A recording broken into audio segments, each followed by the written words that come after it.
بسم الله الرحمن الرحيم. شپږم نمبر شعر د موسرا مخارج الحروف والصفات ليلفظوا بأفصح اللغات. او دې کې بل نسخه راغلې ده لينطقوا بأفصح اللغات. صحیح شو؟ دوه نسخې راغلي ليلفظوا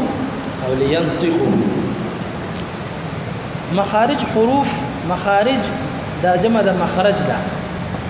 په وزن د مفعل،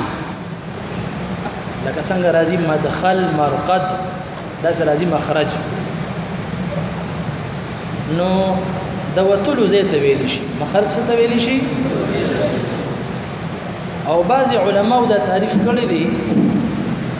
چې مخرج ویل شي هغه زي ته چې کوم ځای کې حرف پیدا کی، کوم ځای کې حرف حيز مولد للحرف، دا تعریف کړی. حيز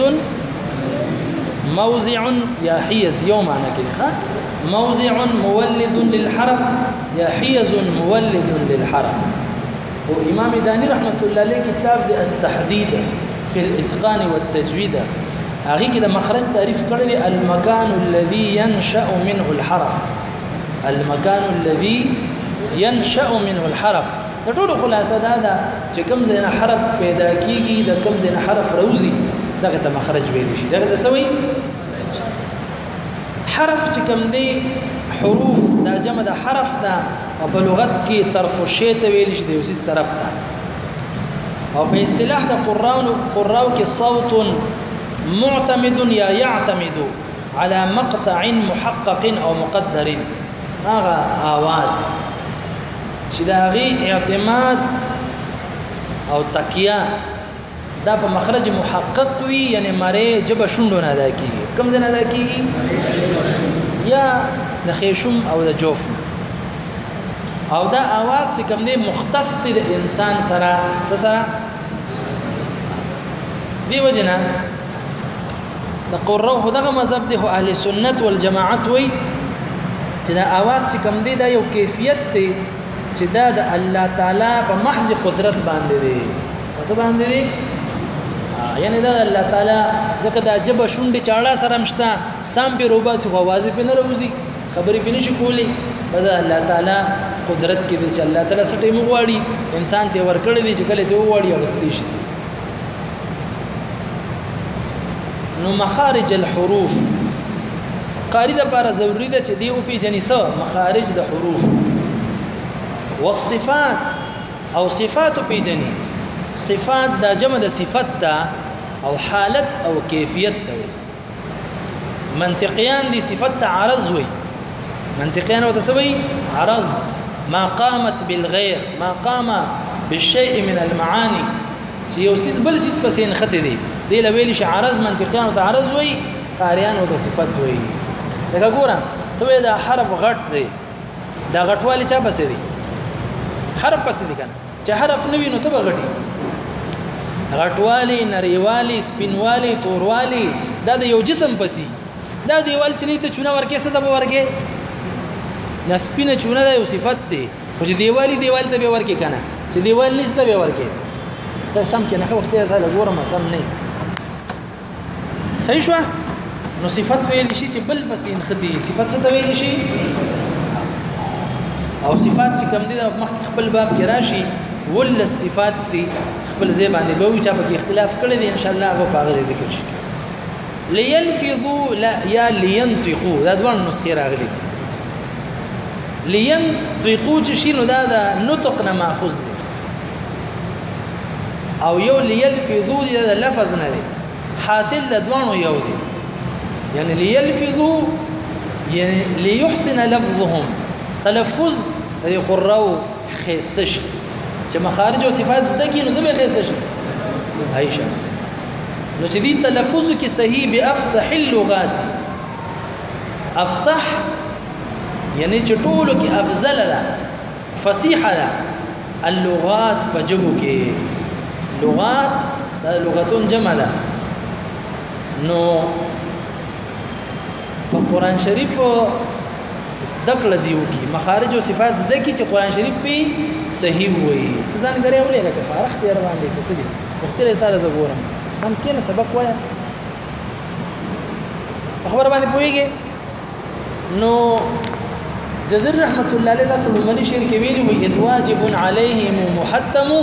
فدي قران وینکو باندې ضروری دي چې دی د قران شریف د ویلو نه مخکې څه خبر زده کی زده کی یو مخارج د حروف زده کی یو زده کی دویم زده کی دا اول زده کی ویل يلفظوا بافصح اللغات چې دی تلفظ کی صحیح باغ فصیح د لغاتنا فصیح د لغاتنا فتمام جبو کی فصیح جبه چې کوم دا عربي ده فتمام جبو کی فصیح جبه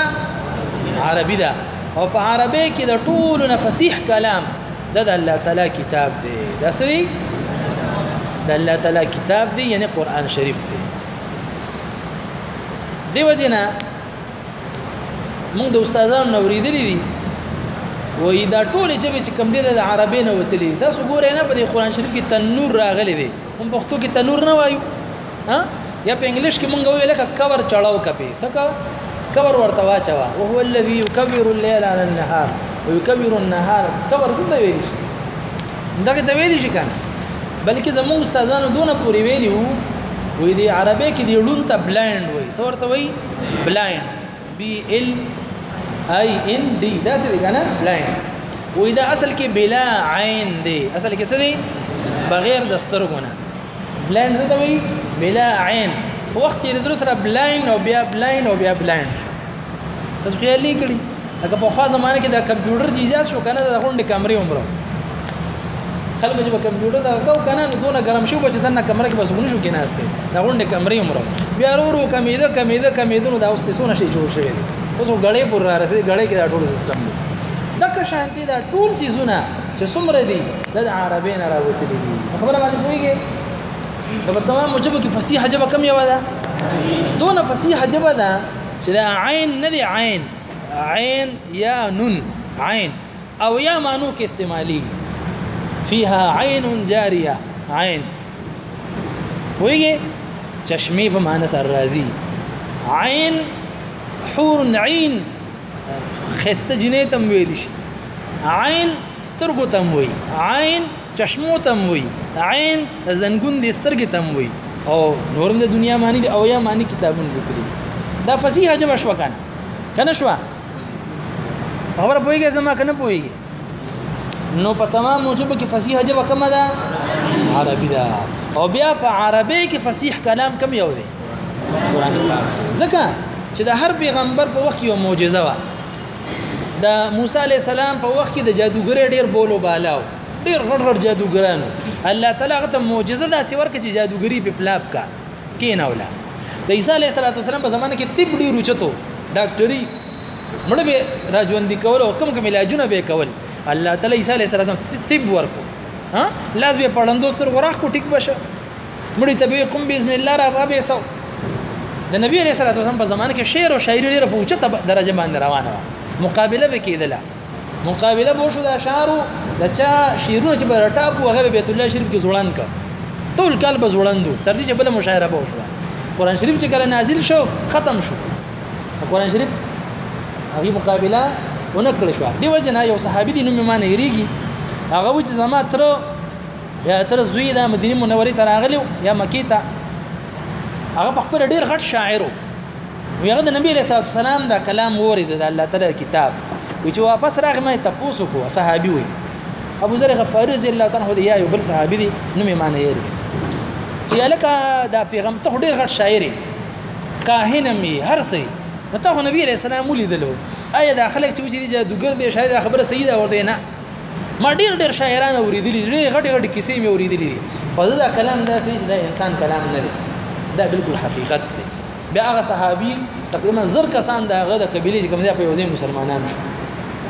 ځکه عرب و دې خبر نه خبرو چې شاعري جدا شي دی ولا کلام جدا شي دی الله تعالی کلام نو په تمام جبو کې فصیحه جبه کم یو ده عربي او په عربي کې فصیح کلام الله تعالی کلام دی وجنه یو روایت راغلی دی اگر چې دا حدیث صحیح نه دی او امام حاکم سے هم ذکر کړی دی او بعض علما ویل چې دا حدیث منکر دی دی اصل نشته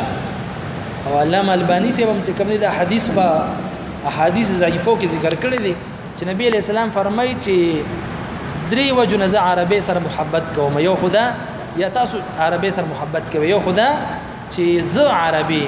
قرآن په عربي ژبه کې دی او د جنتیانو چې کوم د ژبه کوم یو ده عربي ده بهرحال یو روایت دا د ابن عباس رضی الله تعالی عنہ روایت شوی دی او هغه کوم دا خبر راغلی ده چې نبی علیہ السلام دغه خبره کړې ده چې زه عربي ما قرآن شریف په عربي ژبه کې دی او د اهل جنتو ژبه کوم یو ده عربي ده او بل حدیث هم د ابو هريره ابن روایت دی چې دې تم حدیث موضوعي ویل دی او طبرانی سب چې کوم دی خپل کتاب کې ذکر کړی دی چې ابو هريره ابن روایت چې نبی علیہ السلام فرمایي چې زه عربي قرآن شریف چې کوم دی په عربي ژبه کې دی او د اهل جنت کلام چې کوم دی دا عربي کې دی بهرحال خبره چې کوم زموږ مقصد واغدا و چې قاریانو باندې دا خبره ضروری ده چې دی مخارج پیژني او سو پیژني صفات پیژني مخارج پیژني او صفات پیژني د څه لپاره پیژني ليلفظوا بافصح اللغات چې دی صحیح تلفظ کې پس باندې فصیح د جبونه چې فصیح جبو کې جبه کم یو ده عربي ده او عربي کې د ټول فصیح کلام دا الله تعالی کلام دی چې دا صحیح وي صحیح ده دونه کافي ده خو په سبب